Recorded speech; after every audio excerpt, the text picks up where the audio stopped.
Well, Hurricane Ian is making a second landfall at this hour, this time on South Carolina's coast. This is a live picture from Myrtle Beach. That is about an hour north of Georgetown. That is where the eye came ashore. Meteorologist Jason Michael joins us with the latest on the storm's track and speed. And Jason, we all saw how bad the devastation has been in Florida. We know there have been 14 deaths attributed to the storm there.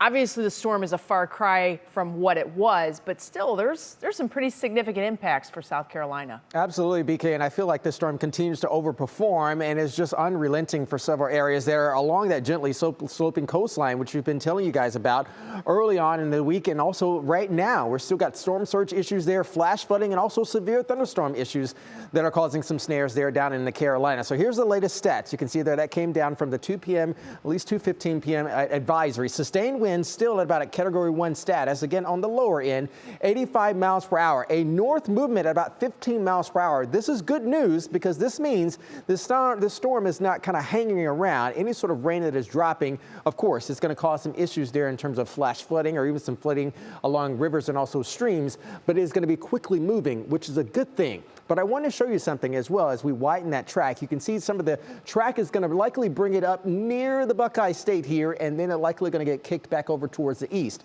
However, we're already experiencing some of the outlying cloud cover from that as well, with some of those high clouds coming back over to the north and west across northeast Ohio. As far as isolated rain chances right now, those have been kept to a minimum. We could uptick those tomorrow before we get that kick back over towards the east. But look at some of the storm surge likelihood forecasts for this area. 4 to 7 feet, okay? And as I was telling people earlier on in the week, I'm a 6'2" guy. This is a lot of water that is going to be coming along that South Carolina coastline, down to 3 to 5, even getting up towards North Carolina at about 2 to 4.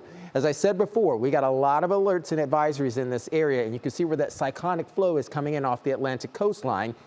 As just encountering some of that topography, we got some issues there with some rotation that's happening. So the red you can see there, that is a tornado watch in effect through 10 p.m. tonight for portions of North Carolina, as well as flood watch in effect through Saturday afternoon. Wind advisories back over towards the west as well. One of the things that we will have to keep an eye on is what happens as it's getting ready to near the backside or the spine of Appalachia. We'll talk about how that's going to impact those people there and also more of us here in Midwestern Ohio coming up. Betsy? All right, Jason, thank you for that.